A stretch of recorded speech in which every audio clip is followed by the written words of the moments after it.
before we get into this method, let's talk about why we tend to overwork paintings in the first place. The biggest reason that I see artists really getting stuck around this is actually that they just don't have a clear vision for what the final version of the piece should actually look like. This is one thing that really saved me here because I used the process that I have shared in previous YouTube videos, I will link them above, to actually create a mock-up of what I wanted this piece to look like when it is finished. This has actually been really critical for me because there have been a number of times where I could have kept tweaking a piece endlessly to try and get the result that I wanted. But because I had a vision for the piece that I could compare the work in progress to, it became really easy to pinpoint exactly what was off. So I'll go ahead and share an image of what my mock-up for this piece looked like so you can actually get a sense of what I was working toward and just how close to that end goal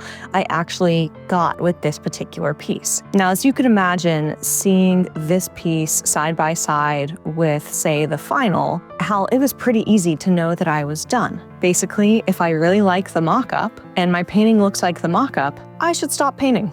This tool is so underrated. I really highly encourage that all artists do this if you find yourself in a cycle of overworking your pieces, or if you're just working on a piece that is particularly high stakes for whatever reason. Maybe it's a commission, maybe it's a piece you want to enter into a show or an exhibition or a contest. Regardless, sometimes the stakes are just so high that you'll get anxious and you'll just keep working the piece endlessly, hoping that it takes the anxiety away. And having a really clear plan really nips that in the bud. Now, the other key reason that I find that paintings get overworked is, now this one is a little bit tough to explain, so bear with me here. But when you're at the easel and you're kind of stuck and you don't know what else to do, you haven't really made a clear decision of what has to happen next in the painting. But you have this one passage of the painting that is just going really well, and it felt really good to bring this passage of the painting to the point that it's at. Instinctively, we get so much comfort from that area of the painting that we just kind of habitually let our brush go over and over and over that section because it feels good, not because we're making the painting better. So a really common place that this might happen is something like the hair. It is more forgiving and less stressful than capturing something like the eyes or the nose or the mouth. And so we will just find ourselves endlessly petting the canvas. Richard Schmid calls this licking the canvas, where you're literally just putting your brush down in that place over and over. I think of it as the way that we like to pet a cat. We are just habitually putting our hand across their back and feeling their fur over and over and over again. And there's something comforting about it when we're petting an animal, and I found there's something comforting about it when we're petting the painting and we're going over a section that went really well and felt successful. Well, the problem with this is that inevitably we take an area of the painting that looked good and felt really fresh, and we just keep working it to death. We kind of stay in this holding pattern until we find the next area of the painting where we know exactly what to do. So if you relate to either of these two causes of overworking or not knowing when a painting is finished, well, for one, I would highly recommend that you check out my video on creating mock-ups for your pieces. I think that is going to be tremendously helpful. But if your main issue is actually in knowing what to do next, well, that's what I'm here to help you with today in this video. So this is your fail-proof system to help you determine whether your painting is actually done. Now, as you're watching this painting unfold, a lot of what you're seeing is me establishing the early phases of this piece. So I want to make it really clear, this flowchart that I am about to describe to you, this way of assessing whether a painting is complete, it's applicable for when the painting actually looks like it could be finished. It doesn't really apply in the block-in stages or the middle stages, so just keep that in mind. I wanted you to see how the full painting unfolded, but what I'm saying might not line up perfectly with what you're actually seeing in the painting in real time. So let's say that you get to what you think might be the end of a piece. The very first question that you want to ask yourself is, are you satisfied with the painting? If you are fully satisfied with it, you're done. Don't mess with it. Don't keep touching it. If you're not fully satisfied with it, proceed to question number 2, which is, can you pinpoint the primary problem? Now, a primary problem is the one issue that, if fixed, everything else becomes easier or unnecessary. It is usually something like the most glaring drawing error, or a color that is so out of harmony with the rest of the painting that somehow all of the color feels garish, or one brushstroke that just feels sloppy, and so all the other brushwork feels kind of sloppy by extension, even if it's not. If you can pinpoint the primary thing that is distracting you or is problematic, or that if this one thing were fixed, everything else would either be easier to fix or unnecessary to fix, proceed to step 3. If you cannot pinpoint what this primary problem is, you need to stop. And the reason is that if you don't actually know what needs to be fixed, you're just going to keep noodling on all different parts of the painting. You're probably going to overwork parts that look fresh and don't need more attention. You're going to overwork sections that might be somewhere in the middle, but ultimately, you're probably not going to actually address the section that needs a change. If you don't actually know what needs attention, you might stumble upon it, you might get lucky, but chances are you're gonna really kill the freshness of the painting in the process. So in situations like this, I tend to think about this one of 2 different ways. I can either proceed by saying, all right, I'm gonna put this painting in timeout for a little while. It's okay if it starts to dry, but I'm not going to proceed with painting on it until I can pinpoint what the primary problem is. But I'm not going to proceed with it until I can pinpoint what the primary problem is.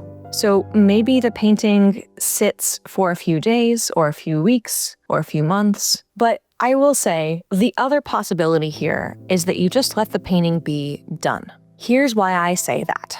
So you might have noticed a second ago that I paused myself before I suggested that you let the painting sit for years. And the reason why is most likely, years from now, you are going to be such a better painter that you wouldn't make the painting that you have sitting on the drying rack right now. You would probably come up with an even more creative, expressive idea. You would probably have a reference that sets you up for even more success. And so sometimes it's literally better to just acknowledge that this is where I'm at right now, and that is okay. I have plenty of paintings that I have made in the beginning of my career where I absolutely could take them back from the collector, or I could take them out of my own collection, and I could take off the varnish, and I could rework sections, and I could try to make them perfect. But the reality is that I'd much rather just paint something new. And I would much rather just honor where I was then. And I think most of the time, this is honestly the best choice. It's better to be okay being a learner. Being a learner is a fantastic thing. So I hope this helps give you some guidance on what to do if you can't pinpoint the primary problem and need to set the painting aside. In most cases, I recommend just moving on to the next painting and embracing where you are right now. But hey, if you set it aside and you have a eureka moment in a few days or a few weeks and you realize exactly how to pinpoint the primary problem, well, then you move on to question number 3, which is, do you know exactly how to fix that problem? If the answer is yes, you're going to proceed to the next step. If the answer is no, then you are done, just like before. So if you know exactly what's wrong, but you don't know how to fix it, experimenting on a finished piece can easily ruin it. So here's an example of what this might look like. Let's say you realize that there is something off with the anatomy. Maybe the eyes don't quite line up correctly, or the perspective is just a little bit off. You can tell there's some error in the anatomy or the proportions, but you can't actually pinpoint what that is.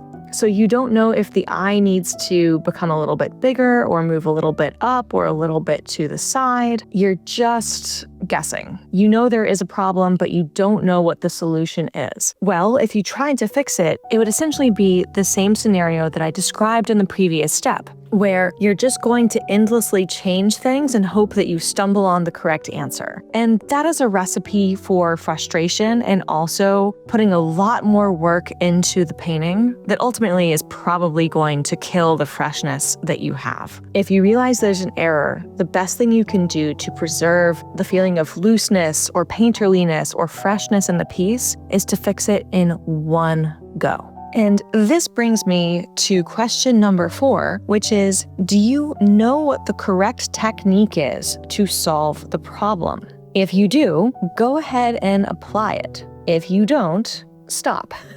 Same logic as before. Instead of forcing it, you need to figure out exactly what has to happen. So let's go back to this example of saying that an eye is slightly out of place. Okay, do you need to scrape back the eye that you've already painted and go back to bare canvas in order to put the eye in the right place? Can you simply paint on top of what's there? If you do choose to paint on top of what's there, are you confident in your ability to work wet into wet so that your paint won't just blend together and make a giant mess? Or if we want to use a different example, let's say that you really wanted to put down a brush mark that had a very particular style or aesthetic to it, and you laid down a mark that just didn't look right. Maybe you wanted this bravura brush mark that is something you would see from like a Sargent painting or a Richard Schmid painting, and you really wanted to emulate this one mark you saw in one of their favorite paintings,